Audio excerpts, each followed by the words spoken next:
안녕하세요. 지혜의 숲에서 길을 찾는 여러분과 함께하는 시간입니다. 혹시 이런 생각 해보신 적 없으신가요? 왜 나만 항상 참고, 나만 항상 용서하며 살아야 할까? 나의 친절과 공감 능력이 오히려 나를 갉아먹고 있다는 생각 해보신 적 없으신가요? 오늘 이 이야기가 당신의 마음에 깊은 울림을 준다면 잠시 시간을 내어 구독과 좋아요를 눌러주세요. 당신의 작은 행동이 비슷한 아픔을 겪는 또 다른 누군가에게 이 지혜의 빛을 전달하는 소중한 통로가 될 것입니다. 여러분의 삶에 진정한 평온이 깃들기를 기원하며 오늘의 이야기를 시작하겠습니다. 분석 심리학의 거장 칼 융은 한 가지 놀라운 사실을 발견했습니다. 타인의 감정을 자신의 것처럼 느끼는 깊은 공감 능력자, 우리가 공감인이라 부르는 사람이 더 이상 습관적으로 용서하기를 멈추는 순간 그의 삶을 둘러싼 모든 가면이 벗겨진다는 사실을 말입니다. 그것은 타인의 가면뿐만이 아니었습니다. 바로 자기 자신의 가면까지도 말이죠. 한없이 사랑스러워 보였던 사람들의 숨겨진 조종과 교묘한 술수가 드러나고 친절함 위에 세워진 줄 알았던 관계의 본질이 사실은 착취였다는 것을 깨닫게 됩니다. 그리고 가장 충격적인 것은 공감인 스스로가 쓰고 있던 가장 거대한 가면의 실체를 마주하게 된다는 점입니다. 그것은 바로 자신의 영혼을 서서히 죽이고 있던 끝없는 용서라는 이름의 가면이었습니다. 이 순간을 한번 상상해 보십시오. 당신은 또다시 그들을 용서했습니다. 당신의 신뢰를 배신하고 당신의 친절을 약점으로 취급했으며 당신의 공감 능력을 마치 마르지 않는 샘물처럼 무한정 퍼다 쓰던 그 사람을 말입니다. 당신은 애써 미소 지으며 말합니다. 괜찮아. 그리고 그들의 죄책감을 당신이 대신 흡수해버립니다. 덕분에 그들은 평화롭게 잠이 들지만 정작 당신은 자신의 가치를 의심하며 괴로운 밤을 지새웁니다. 그런데 이번에는 무언가 다릅니다. 평화를 지켰다는 익숙한 안도감 대신 당신의 내면 깊은 곳에서 전혀 다른 감정이 솟아오릅니다. 바로 분노입니다. 폭발하는 형태의 분노가 아닙니다. 더 이상은 참을 수 없다고 외치는 한 영혼의 조용하고도 신성한 분노입니다. 칼 융은 이 순간을 그림자와의 충돌이라고 불렀습니다. 우리가 의식의 저편으로 애써 억눌러왔던 모든 것들이 한꺼번에 수면 위로 터져나오는 순간입니다. 그리고 공감인에게 이 충돌은 삶의 모든 것을 바꾸는 거대한 전환점이 됩니다. 그런데 여기서 융이 발견했지만 대부분의 사람들이 이야기하지 않는 놀라운 통찰이 있습니다. 공감인의 끝없는 용서는 사실 진정한 자비심이 아니라는 것입니다. 그것은 생존을 위한 용서입니다. 미덕으로 위장한 깊은 트라우마의 반응이라는 것이죠. 융은 자신의 임상 경험에서 이 패턴을 반복적으로 목격했습니다. 그는 이렇게 적었습니다. 타인에게서 우리를 짜증나게 하는 모든 것은 우리 자신을 이해하게 만드는 실마리가 될 수 있다. 공감인은 강인함에서 비롯된 용서를 하는 것이 아니었습니다. 그것은 공포에 기반한 용서였습니다. 버려질 것에 대한 공포, 갈등에 대한 공포, 그리고 나쁜 사람으로 비춰질 것에 대한 공포. 그들은 아주 어릴 때부터 불평 없이 고통을 흡수하는 능력에 자신의 존재 가치가 달려있다고 학습해왔습니다. 융은 이를 사회적 인정을 얻기 위한 진정한 자아의 희생이라고 명명했습니다. 우리 한국 문화 속에서 이러한 모습은 더욱 익숙하게 다가옵니다. 우리는 정의라는 이름 아래 때로는 나 자신을 돌보기보다 관계의 화합을 우선시하도록 배워왔습니다. 우리가 남이가 라는 말 한마디에 내 안의 경계선이 무너지는 경험을 해본 적이 있으실 겁니다.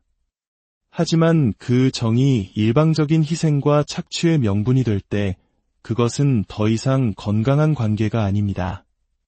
공감인이 마침내 용서를 멈추었을 때 혁명과도 같은 일이 일어납니다. 그들의 자기 희생 위에 아슬아슬하게 세워져 있던 모든 사회적 관계망이 무너지기 시작합니다. 그리고 바로 그 순간 가면들이 벗겨지기 시작하는 것입니다. 처음에는 타인들의 가면이, 그리고 마침내 자신의 가면이 말입니다. 융의 가장 급진적인 통찰은 바로 그림자에 관한 것이었습니다.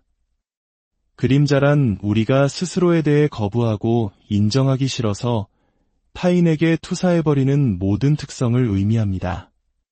공감인의 그림자 속에는 아주 의외의 것들이 담겨 있습니다. 바로 건강한 이기심, 정의로운 분노, 그리고 신성한 경계선과 같은 것들입니다. 융은 말했습니다. 빛의 형상을 상상하는 것만으로는 깨달음에 이를 수 없다. 자신의 어둠을 의식적으로 직면함으로써만 가능하다. 공감인에게 이 어둠은 결코 악한 것이 아닙니다. 그것은 억압되어 왔던 자기보존 본능입니다.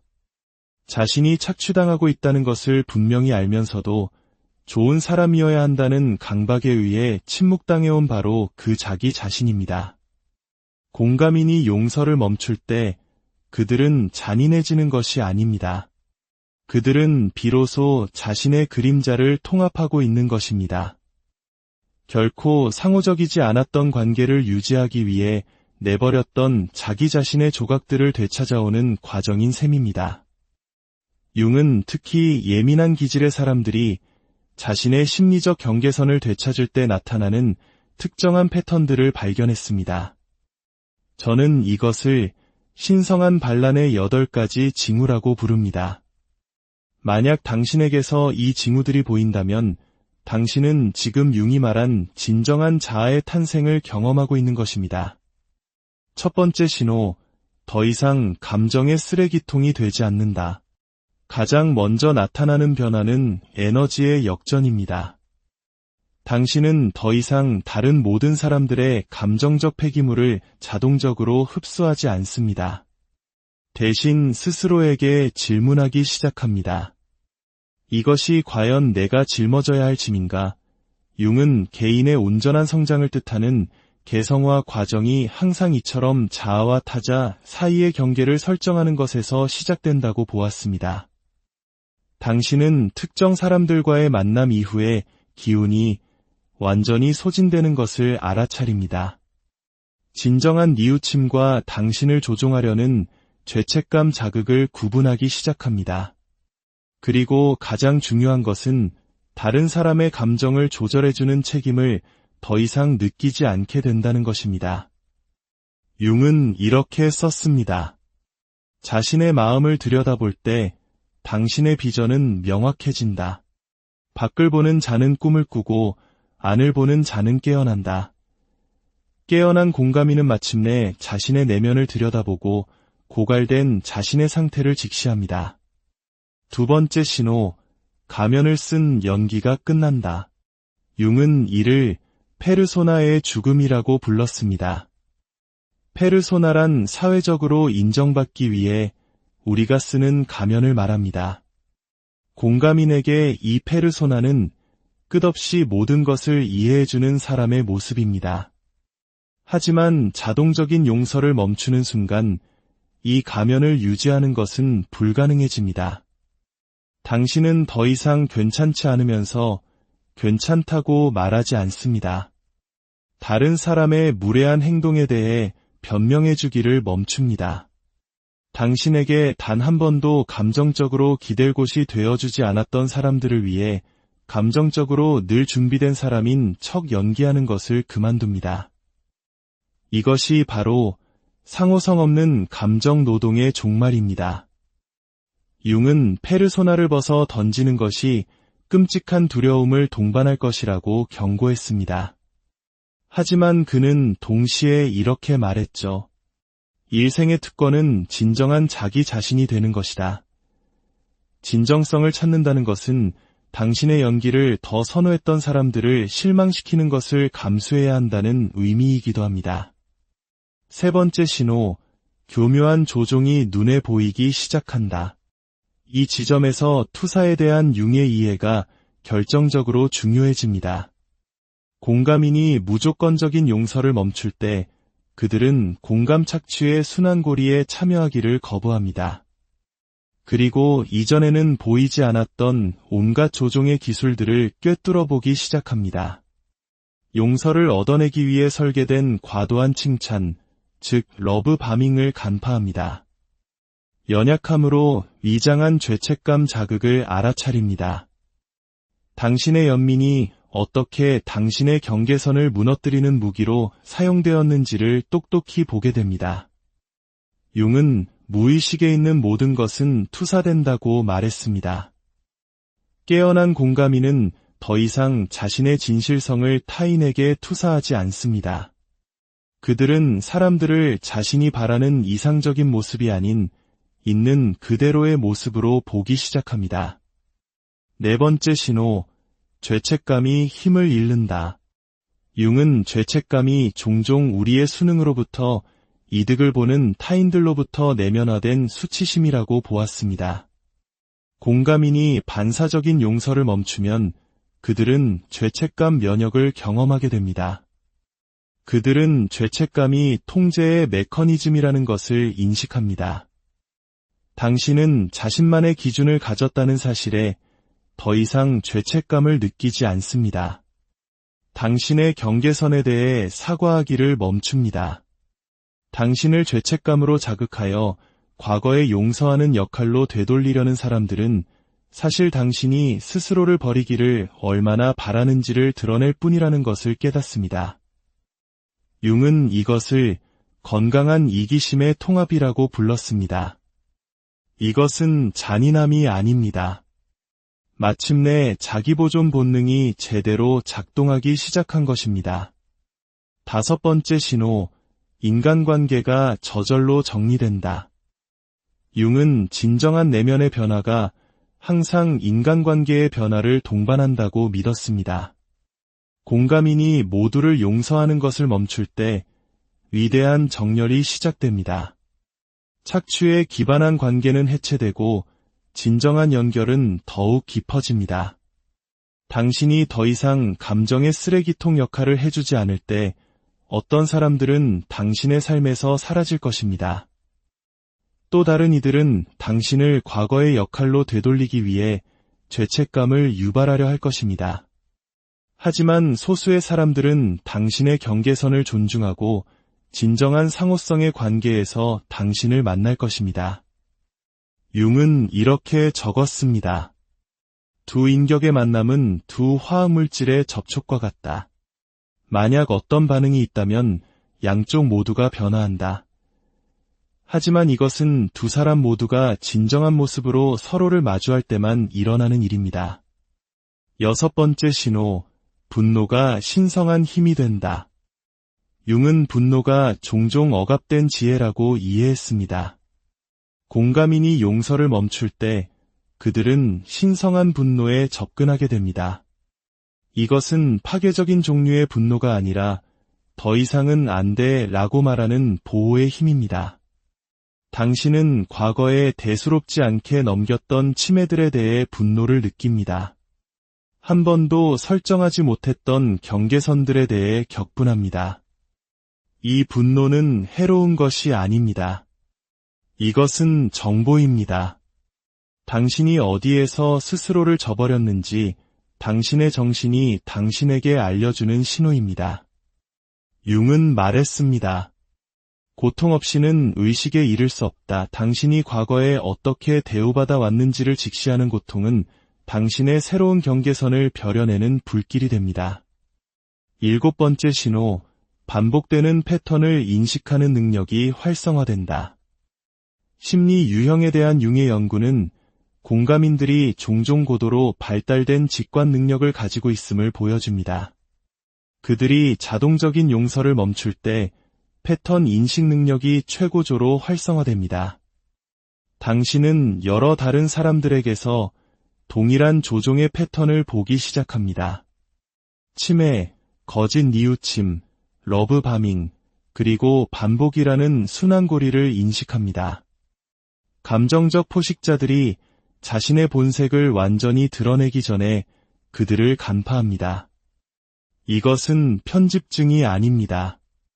이것은 오랜 시간 끝에 발달된 분별력입니다. 융은 이를 분화된 의식이라고 불렀습니다. 감정의 안개 없이 명확하게 볼 수 있는 능력입니다. 8번째 신호, 마침내 참된 자기가 드러난다. 마지막 징후는 융이 참된 자기와의 조우라고 부른 것입니다. 이것은 에고나 페르소나가 아닌 당신이라는 존재에 통합된 총체입니다. 공감인이 반사적인 용서를 멈출 때 그들의 진정한 자아가 드러나기 시작합니다. 당신은 항상 다른 사람들에게 맞추느라 스스로에게 있는 줄도 몰랐던 선호를 발견합니다. 수년간의 침묵 끝에 자신의 목소리를 찾습니다. 당신에게도 다른 모든 사람만큼이나 타당한 필요, 욕구, 그리고 경계선이 있다는 것을 깨닫습니다. 융은 이 과정을 낭만적으로만 보지 않았습니다. 그는 이것을 영혼의 어두운 밤이라고 불렀습니다. 낡은 패턴이 죽고 새로운 패턴이 태어나기 전에 고통스러운 기간입니다. 공감인에게 이 단계는 사회적인 죽음처럼 느껴질 수 있습니다. 왜냐하면 그들의 정체성 대부분이 용서하는 사람이라는 역할 위에 세워져 있었기 때문입니다. 당신의 수능만을 가치 있게 여겼던 친구들을 잃을 수도 있습니다. 가족들은 당신이 변했다며 비난할지도 모릅니다. 몇 년 전에 설정했어야 할 경계선을 이제 와서 설정하는 것에 대해 죄책감을 느낄 수도 있습니다. 하지만 융은 경고했습니다. 어떤 나무도 그 뿌리가 지옥에 닿지 않고서는 천국까지 자랄 수 없다. 공감인은 진정한 자기 자신으로 우뚝 서기 전에 자신이 억압해온 모든 분노와 고통을 마주하며 자신의 심리적 지하 세계로 내려가야만 합니다. 이 고통스러운 과정을 거쳐 마침내 도달하는 용서는 이전의 것과는 완전히 다릅니다. 그것은 의식적인 용서입니다. 에고가 아닌 영혼을 위한 용서입니다. 이 용서는 잘못이 저질러진 직후에 일어나지 않습니다. 진실을 말하고 경계선을 설정하고 자연스러운 결과가 느껴진 후에야 찾아옵니다. 그것은 정의를 건너뛰는 용서가 아니라 정의를 포함하는 용서입니다. 진정한 용서는 상처를 존중하면서도 원한을 내려놓는 것입니다. 명확하게 모든 것을 보면서도 분노에 잠식당하지 않기를 선택하는 것입니다. 공감인이 자동적인 용서를 통해 에너지를 유출하는 것을 멈출 때 그 에너지는 창조적인 자기 표현을 위해 사용될 수 있게 됩니다. 그들은 마침내 자신의 꿈, 목표, 그리고 치유를 위한 자원을 갖게 됩니다. 다른 사람의 드라마를 소비하는 대신 자신의 삶을 창조하기 시작합니다. 다른 모든 사람의 위기를 위해 포기했던 관심사를 추구합니다. 당신을 고갈시키는 관계가 아니라 당신에게 활력을 주는 관계에 투자합니다. 이것은 이기심이 아닙니다. 융은 이것을 개성화라고 불렀습니다. 공허함이 아닌 충만함 속에서 세상에 기여할 수 있는 온전한 인간으로 자연스럽게 발달하는 과정입니다. 당신이 용서를 멈출 때 일어나는 가장 놀라운 역설은 이것입니다. 모두를 용서하기를 멈출 때 당신은 마침내 자기 자신을 용서하는 법을 배우게 됩니다. 당신은 독이 되는 상황에 너무 오래 머물렀던 자신을 용서합니다. 자신의 경계선을 배신했던 자신을 용서합니다. 트라우마로 얽힌 관계를 사랑으로 착각했던 자신을 용서합니다. 이 자기 용서야말로 모든 치유 중 가장 깊은 치유입니다. 여러분, 당신의 용서는 신성한 것입니다. 그것은 요구하는 누구에게나 사탕처럼 나눠주라고 있는 것이 아닙니다. 영혼이 준비되고 정의가 실현되고 진실이 존중되었을 때 의식적으로 베풀어져야 하는 것입니다. 만약 오늘 이야기한 8가지 징후 속에서 당신 자신의 모습을 발견했다면 당신은 이미 융이 그려놓은 그 길 위에 서 있는 것입니다. 그 과정을 신뢰하십시오. 당신의 분노를 신뢰하고 당신의 경계선을 신뢰하십시오. 진정한 자기 자신이 되는 것은 이기적인 것이 아니라 필수적인 것임을 믿으십시오. 당신이 자동적인 용서를 거부하는 것은 당신을 차가운 사람으로 만드는 것이 아닙니다. 그것은 당신을 진짜 사람으로 만듭니다. 그리고 세상은 더 많은 진짜 공감인들을 필요로 합니다. 충만함 속에서 사랑하고 선택에 의해 봉사하며 지혜로부터 용서하는 사람들 말입니다. 모든 가면이 벗겨진 그 자리에서 마침내 당신의 진정한 얼굴이 아름다운 당신의 본래 모습이 드러날 것입니다. 지혜의 숲에서 당신의 온전한